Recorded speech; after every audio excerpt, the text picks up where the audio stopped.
All right, continuing with our topic of fraud in the nonprofit sector and how to mitigate it, I have the pleasure of interviewing Jeff Limbocker. Jeff is the COO, Chief Operating Officer at Sarasota Memorial Healthcare System, and prior to that, he's been a CFO for years in the healthcare space and sat on a number of nonprofit boards. So he's going to share with us how to mitigate the risk of nonprofit fraud. So I hope you enjoy this interview with Jeff.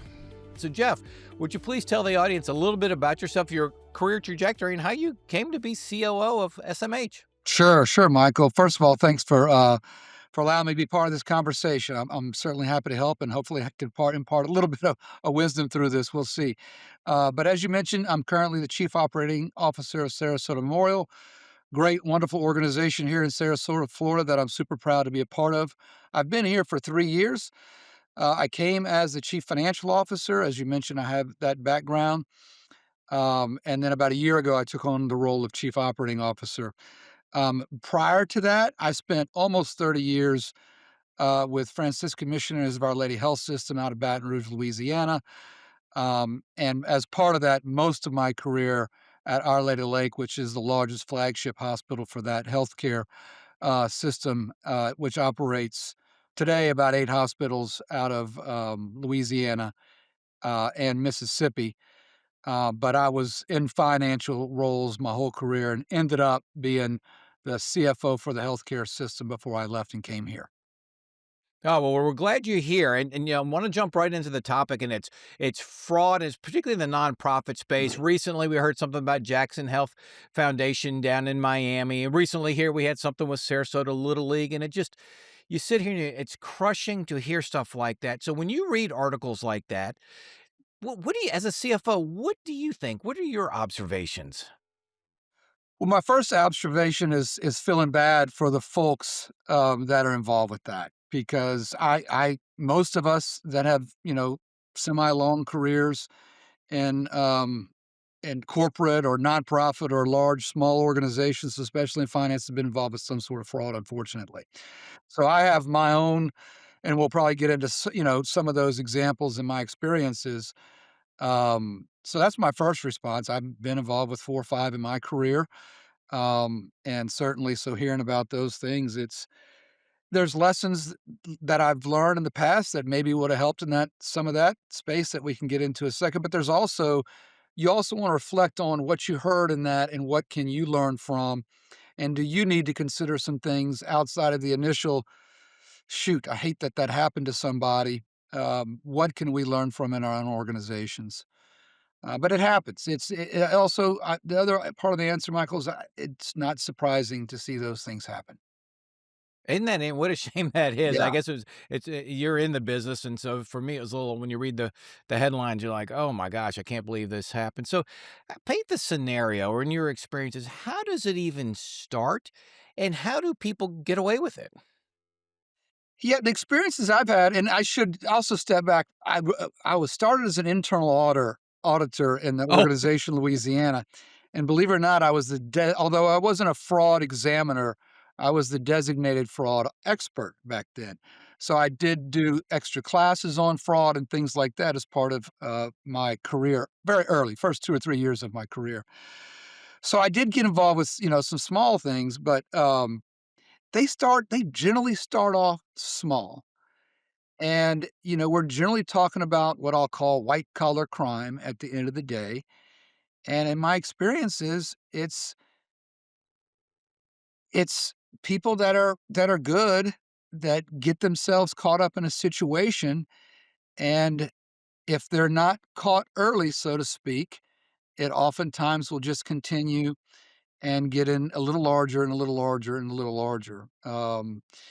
And there's and I don't have today, I couldn't tell you in the 4 or 5 that I've been involved with, and the probably 8 or 10 I've tracked because I wanted to learn from something, that there's a perfect way it starts or a type of person or anything like that. It's just generally it starts small, and you won't see it in the short term. that is fascinating. So we can't identify a person, maybe. So how do they start doing it? The the the ones that I've been involved with, again, and seen, have been on the expense side. It hasn't been Mm. on the revenue side. I've seen other ones, but I'm not close enough to those to talk a lot about it. But it's been on the expense side primarily, and so it's falsifying expenses of some sort. A small way that this may start is on someone's expense report, right? If they're a Ah, sure. sales, but you hear about this all the time, Yeah. a gray area of a sales report or things like that. But if they are able to get around the policies, then it continues and then does become more black and white fraud, not gray area policy violations, if you will. But I've seen forgery in these cases. I think the recent one that you talked about, Jackson Health, had forgery involved. Um, but it'll be a false expense of some sort. And sometimes it require collaboration with someone else. A lot of times that's a vendor on the outside or somebody that's not a vendor, but a fake vendor, if you will. Um, but that's what I've seen largely is fake expenses. Well, it's interesting. So that was Jackson Health Foundation, Yeah, and it's publicly available information. And yeah, somebody, I guess it was a CFO or COO, excuse me, COO had a vendor relationship with obviously people she knew, and they'd create these false vendor statements, yeah. expenses, and pay them, and there was a kickback. And you go, wow, so this person had carte blanche to approve the expense and then cut the check to the expense. That's right. It seemed like okay. Well, no, I don't know in the Jackson Health. It's not always that way. So you could have.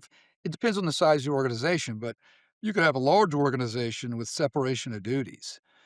Okay, but everybody has an approval limit generally in Right, most of our right. environments, right? Large Uh, organization, larger limit depending on your title in the organization, small sure. organization, smaller limit, right? But everybody has usually some type of limit.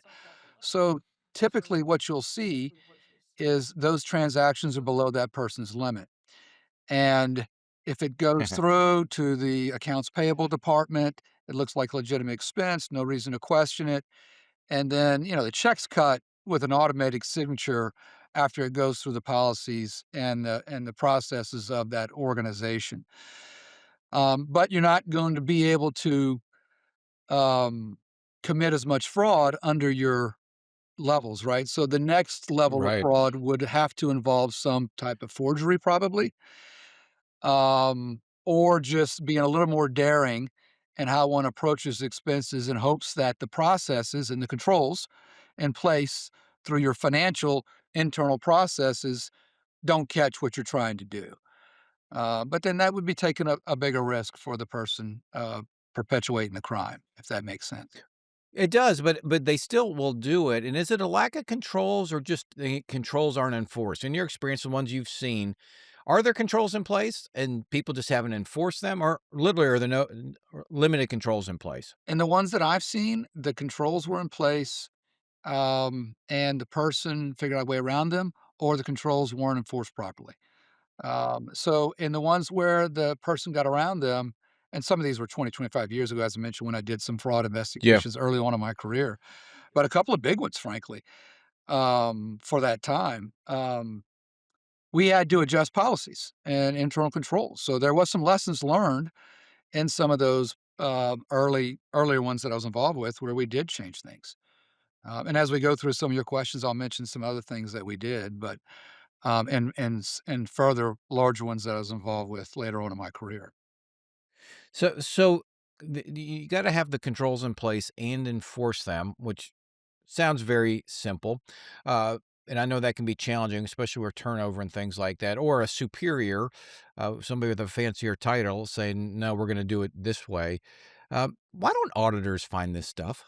Yeah, that's a good question. It's when I've been involved personally with two that had to go to the board level. Okay, Okay. and that question always comes up. Um, so the internal auditor, excuse me, the external auditors are usually, brought in to have that conversation and question.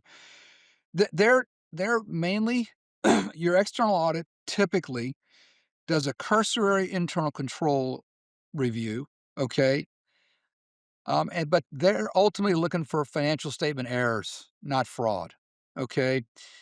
And so is the accounting right? Are we following accepted accounting principles, whether you're governmental or FASB or GASB type of things?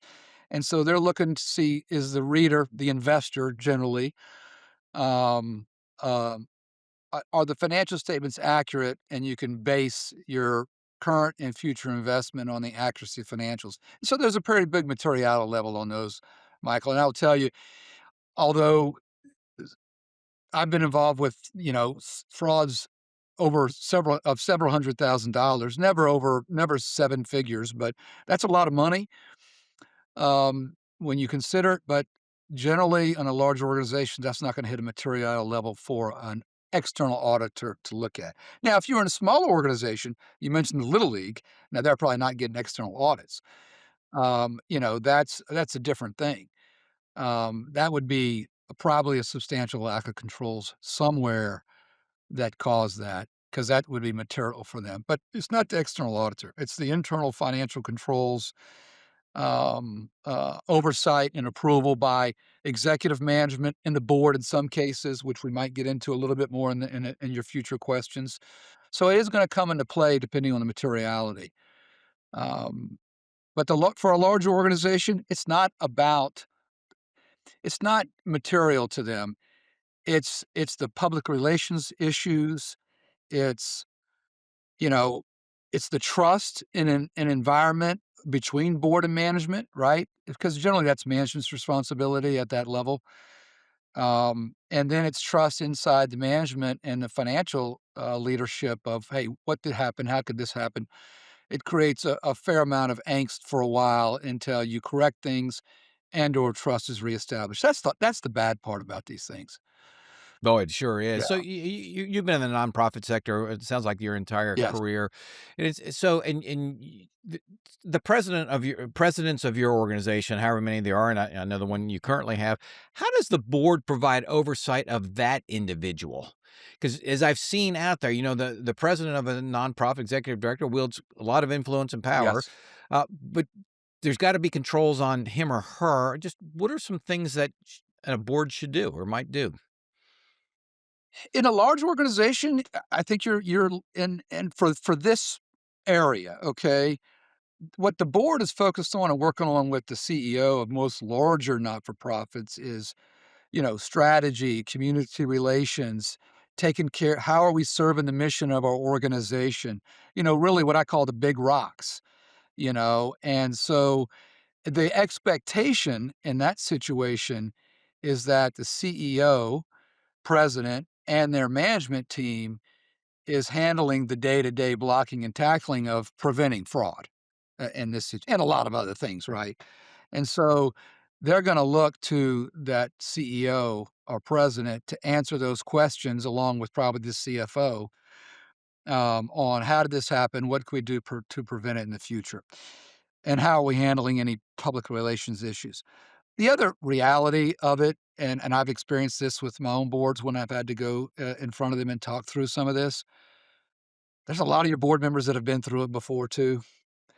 No one no one really wants to go through it again, and talk about it, but many of them have been through it, and so they sorta understand where they think there was a mistake made at the executive level, and when there was just, this was a very unfortunate circumstance, gonna create a lot of pain for the organization, maybe people, and oftentimes it's a very trustworthy individual, which is what you've seen in some of these other ones you mentioned and what I've seen in a couple of the large ones I've been involved with. And, and so, in a smaller organization, though, I think the board has to get more involved.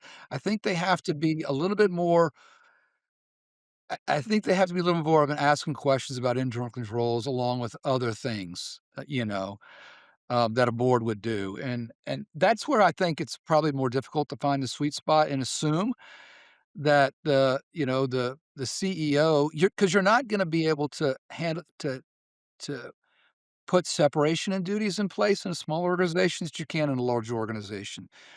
And so in situations like that, I do think the board has to take some other steps that you wouldn't see in a larger organization. I just do. And we could talk about that now or in future questions, but Yeah, and what would they do? Give an example to the audience, what maybe the board's role would be in that case in in a a small smaller organization. organization, Sure, yeah. I think, and looking back on some other things, I think bringing an outside internal control review in at some interval, maybe not annually, maybe every other year, at least every third year, because no matter what we find in these situations, it doesn't, you, we want to trust everybody. Okay. Sure. But if you had a policy that said, hey, in addition to our external audit, because there is a lot of external reporting, and if you have a lot of, if you're a donor, if you're a foundation, your donors rightfully so get very nervous about this.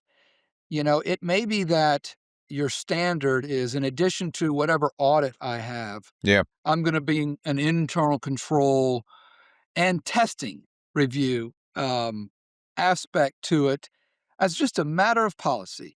And no, so it's not any, no one can get offended. It's not, hey, we saw something, we don't quite understand what's going on. So, and we did that in a couple situations, at least on a to the for the first 3 to 5 years.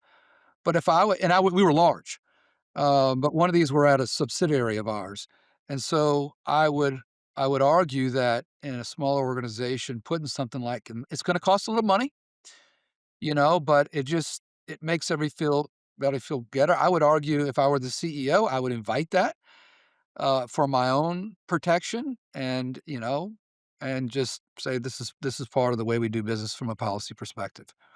You know, Yeah, I really like that, yeah. yeah.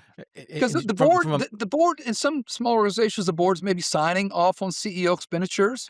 There's right. a lot of that going on, and I think that's fine. That's a good control, but it doesn't Okay. hurt because you to also protect your board members in that situation to bring an external review in.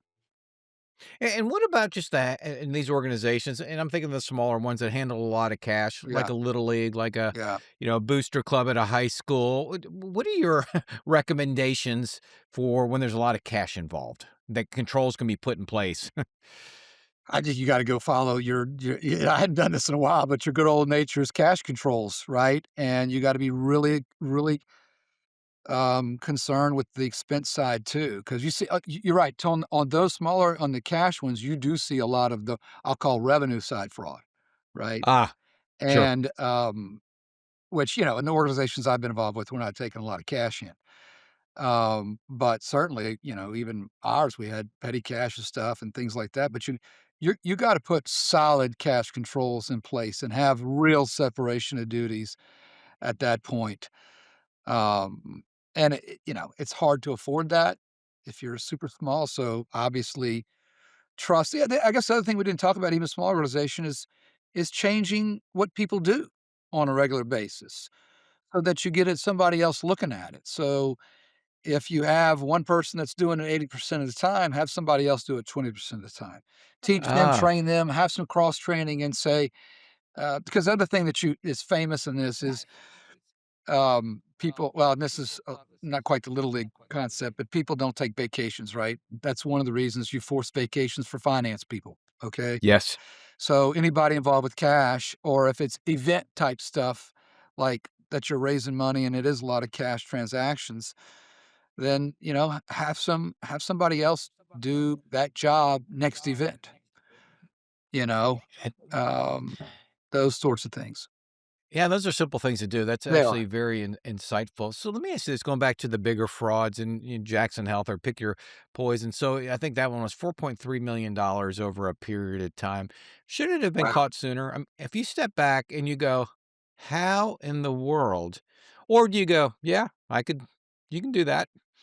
I'm just curious why it took them like 10 years is what the article said.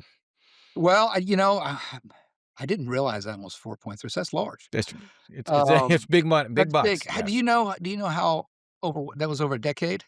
I think it was over 10 years, Okay. if I remember correctly in the And the article. same person was in place the whole time?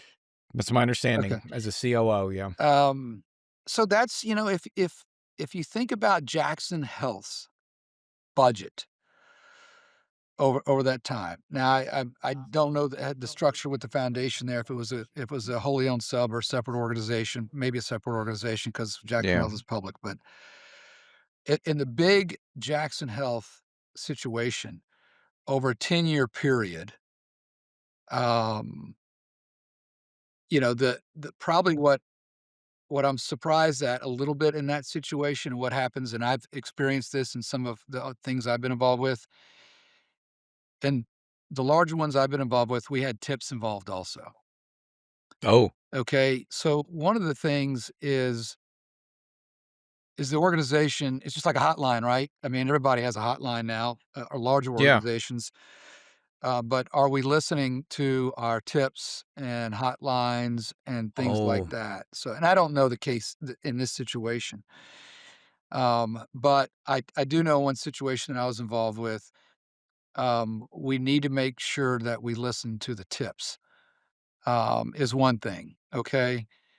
Just as a matter of in healthcare, we do this all the time, not necessarily in fraud, but for patient safety reasons, patience. okay? Sure. We always wanna make sure we have a transparent, around patient safety, and if you speak up, if you're concerned about what someone might be doing and how we're treating a patient, so you think about the same thing when it comes to people's money, and I do think it's a higher calling if you're protecting somebody's money that donated to you, right? Yeah. So it's important in everything, but it's probably even more important when you're talking about donor intent and protecting somebody else's money, which is what is in that case. So, I think it's watching out for cues. I don't it seemed like there were some cues in that situation. I wrote down a couple of things as I was preparing. Unnecessary travel, often travel, Yep.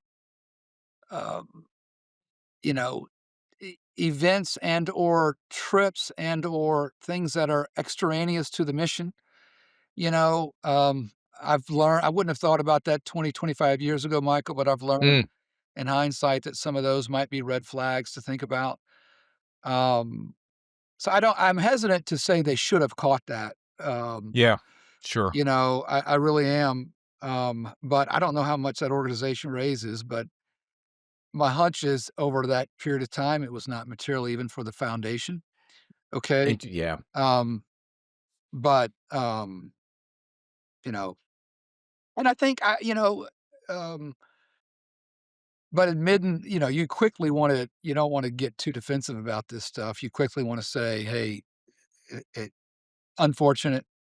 We got some things we certainly could improve. We will do that. Full investigations, all that sort of stuff.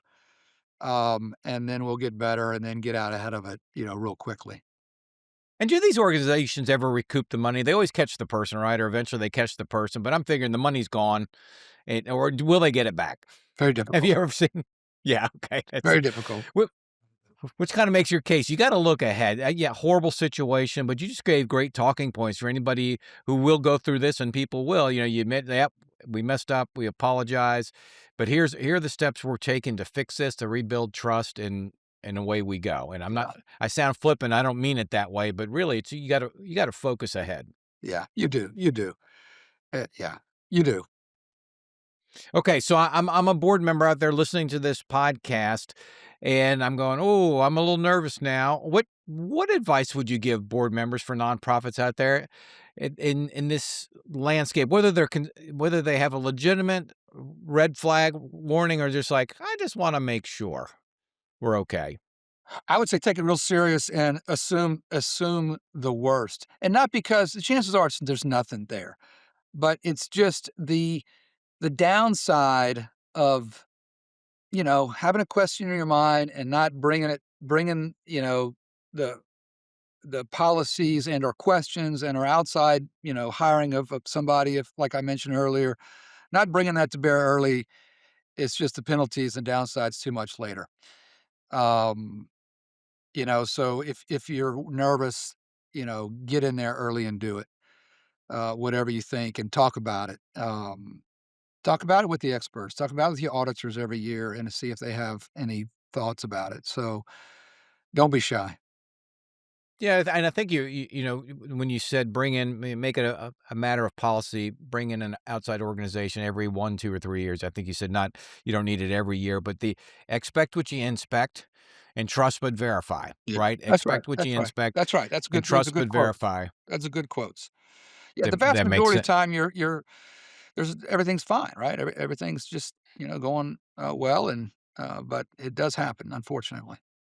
Yeah, unfortunately it does. And are there any my last question, are there any red flags? I mean, we always joke about, hey, that person now is driving a red sports car, so they must have come into some money somehow. But in your experience, are there any flags or is this really under the radar screen? You got to watch out for some flags because they Yeah. will exist with some situations. And we taught all those in business school and back way back when. But I have an equal part where I thought perhaps there were red flags that I've seen that should have been caught either in my own situation with my own organizations or other organizations. Probably would have been a really good catch type of thing. But there are equal numbers where I'm like, wow, you know, nothing. You know, Int- one of those was 25 years ago that I was involved with a forgery early in my career on expense, approvals and for forgery, and led to a few policy changes. But and would have never guessed no red flags happened over a course of about 4 years. Oh, Ended up being about a $400,000 fraud. Um, so so it was,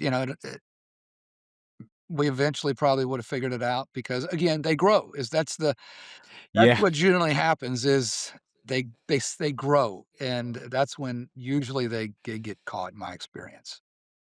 Yeah, one of the 7 deadly sins, greed. It just Yeah, keeps yeah, keeps growing. Well, Jeff Limbocker, thank you so much for coming on the podcast today. yeah. We're better because of it, and so happy with what you're doing in our town. And okay, by the time this podcast gets launched, you will have a new head coach at LSU. Probably. Are you making any predictions? No, Because Jeff is a diehard LSU fan. To my I listeners am out I am there. a diehard LSU fan. Yes, I am. I'm still very fortunate. I'm obviously a big. I'm running on the tail of Joe Burrow, Jamar Chase, Justin Jefferson, all those guys, and wishing for those days again. But I look, LSU is going to be fine. They'll figure it out. It's a great institution. So just like, other schools in the SEC. So I don't want to insult other people, but I appreciate you bringing that. Just But so it might go get you on record for your LSU is prediction of going the to get next. back there. Trust me. And they definitely will. Jeff Limbocker, thank you so much for coming on the podcast today. Yeah, Michael. Thanks to you all both. All right, what an interesting interview with Jeff. And here it is, our favorite segment of the audience is Recapping with Reed. So Reed, you listen to the conversations. What are your 3 takeaways? Yeah, my first takeaway is around, where that fraud might happen. And Jeff emphasizing some larger organizations, it's usually going to happen on the expense side, falsifying expense reports, taking unnecessary travel, things like that. In some smaller organizations that are cash-based, that might happen on the revenue side. So then you need really strong cash controls in order to prevent those. I thought he articulated that very well. Number 2. It's a misconception, I think, that auditors are going to find fraud. They are generally not there to look for fraud. They're there to look for financial statement errors. And if a good fraudster is going to make sure that those financial statements line up. Absolutely right. And number 3. It's a good idea to bring an external person in to do an internal control review at some regular interval, every other year, once every 3 years, something like that. So you can make sure you have your controls in place the best they can be. Absolutely. And if people know it's coming, maybe they're less likely to commit fraud. So well stated. There it is, ladies and gentlemen, recapping with Reed and his observations from our interview with Jeff Limbocker. And you know what we say, we will I-50 and see you next week.